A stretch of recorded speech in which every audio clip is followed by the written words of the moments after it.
اهلا بيكم، معاكم شهاب خالد، والكلام على ايه؟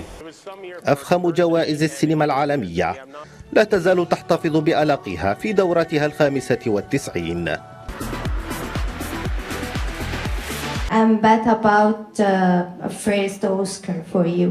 في لحظة كده بنحب نستناها كل سنة، وهي لحظة اعلان الفائزين بجوائز الاوسكار. اللحظة دي كانت امبارح الفجر، اتفرجت على الحفلة كلها، وخليني اقول لكم على الجوائز اللي طلعت في الحفلة. يا سلام، والجائزة طبعا دي فيها قفش جامد.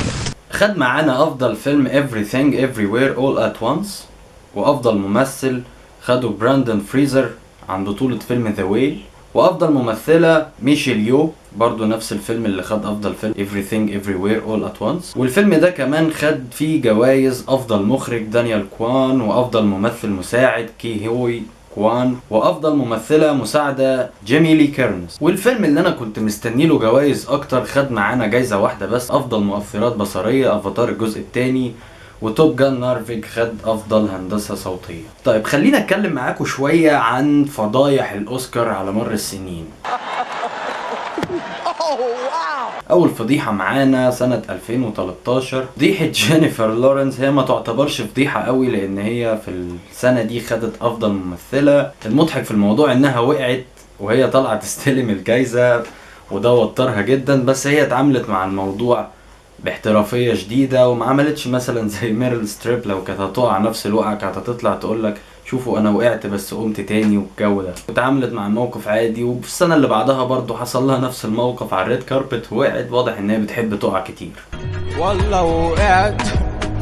الموقف التاني معانا هو موقف جون ترافولترا. كانوا المفروض ان هو الهوست بتاع الحفلة، وكان في جايزة من الجوائز المفروض ان في واحدة هتاخدها اسمها اديانا مانزيل، فهو قالها بالشكل ده. Please welcome the wickedly talented one and only Adele Dazeem. كان نوع من انواع الهزار، بس كان باين جدا ان هو ما يعرفش اصلا مين اللي هياخد الجايزة، وكان متوتر، وكان باين عليه التوتر لان هو كان خايف يقول الاسم غلط، وقد كانوا قالوا بشكل غلط عشان تيجي بعد كده أدينا منزل تغلط في اسمه Stage my very dear friend Glom Gazingo.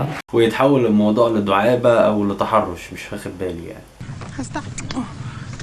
ما تستحملها يا نورة وحياة ماما. الموقف الثالث معانا موقف كيفن هارت، لما طلبوا منه في نسخة من النسخ الاوسكارز ان هو يبقى الهوست بتاع الحفلة، بس طلبوا منه ان هو يمسح تويتس ليه قديمة كان فيها بيتكلم عن العنصرية شوية، وكان بيتريق فيها على بعض الممثلين. بس هو كان قبل كده مسح التويتس ديت وطلع اعتذر عنها، بس كان عنده مبدأ ان هو محدش يجبره على حاجة، فعرضوا عليه فلوس يا اما مش هيقدم الحفلة. فهو اثبت على موقفه وقرر ان هو ما يطلعش في الحفلة وما يبقاش الهوست بتاع الحفلة ديت، عشان حفل الاوسكار يبقى ساعتها يتقدم من كل النجوم. واعتقد كانت حركة غبية جدا من الاوسكارز. رابع موقف معانا هو موقف مارلين براندون، ان هو ما راحش يستلم الجايزة بتاعت افضل ممثل اللي خدها عن فيلم ذا جاد فازر، عشان كان عنده مشكلة مع الهنود الحمر لان هم كانوا بيعاملوهم بعنصرية شديدة جدا، وطلع مكانه واحدة من الهنود الحمر طلع تستلم الجايزة مكانه، وطلعت اتكلمت، بس كان وقتها في هجوم شديد جدا عليها وهي بتتكلم،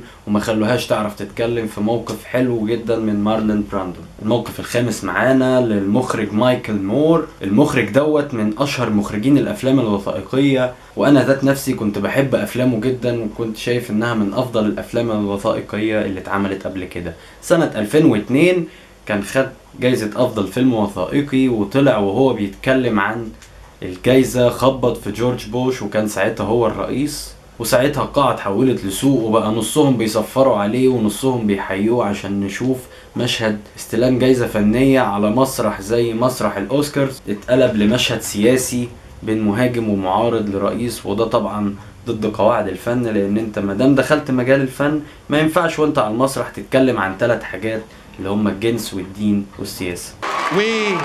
We live in a time where we have a man sending us to war for fictitious reasons, whether it's the fictition of duct tape or the fictitious of orange alerts. وسادس موقف معانا هو اشهرهم يعتبر، او تاني اشهر موقف بعد الحادثه اللي هقولها في الاخر اللي احنا طبعا كلنا فاكرينها، موقف فيلم لا لا لاند لما جه وقت تسليم الجايزه لافضل فيلم، وساعتها المفروض كان اللي ياخد الجايزه فريق عمل فيلم مون لايت، بس بعد فوات الاوان لان كان ساعتها طلع الكاست كامل بتاع فيلم لا لا لاند على المسرح، واكتشفوا ان الغلطه اصلا كانت على الظرف، لان الظرف كان مكتوب عليه من بره اسم الممثله ايما ستونز لا لا لاند، فساعتها دوت اللي خلى الراجل يتلخبط ويقول ان هو ده الفيلم، لكن كان مكتوب في الورقه من جوه فيلم مون لايت هو افضل فيلم في السنه دي. واخر موقف معانا طبعا موقف الممثل الامريكي ويل سميث لما طلع سكع كريس روك قلم على وشه بعد ما كريس روك كان بيرمي نكت على مراته جادا سميث. That was a nice one. Okay. I'm out here. Richard. Oh, wow. Wow. Will Smith just smacked the shit out of me. ودول يعتبر اكتر 7 مواقف محرجة حصلت في حفل الاوسكارز. نيجي عند رأيي انا الشخصي بالنسبة لحفل الاوسكارز، انا شايف ان الحفلة ديت ملهاش اي 30 لازمة وبتتعمل كل سنة بس تقديرا لأي حاجة تبع أمريكا، واللي بيوضح كلامي دوت كلام الكاتب المعروف مايكل شومان، لسه عامل كتاب في 26 فبراير اللي فات اسمه أوسكارز وورز، ولفت نظري كده حتة في الكتاب كان بيتكلم عن إن سنة 2010 كان المفروض إن جايزة أفضل فيلم تروح لفيلم أفاتار الجزء الأول، بس هي راحت لفيلم ذا هارت لوكر عشان كان الفيلم هنا بيتكلم عن جهود وعظمة الجيش الأمريكي، أما فيلم أفاتارز كان بيبين لك قد إيه الجيش الأمريكي على حقيقته وإن هو جيش زي اي جيش وبيتعامل بعنف ودموية عشان يحقق اللي الجيش الامريكي بس عاوزه. فده رأيي الشخصي عن الاوسكارز، واحب جدا ان انا اسمع رأيكم برضو في الكومنتس. يا ريت ما تنسوش اللايك والشير والسبسكرايب عشان يوصلك كل جديد. والكلام على ايه؟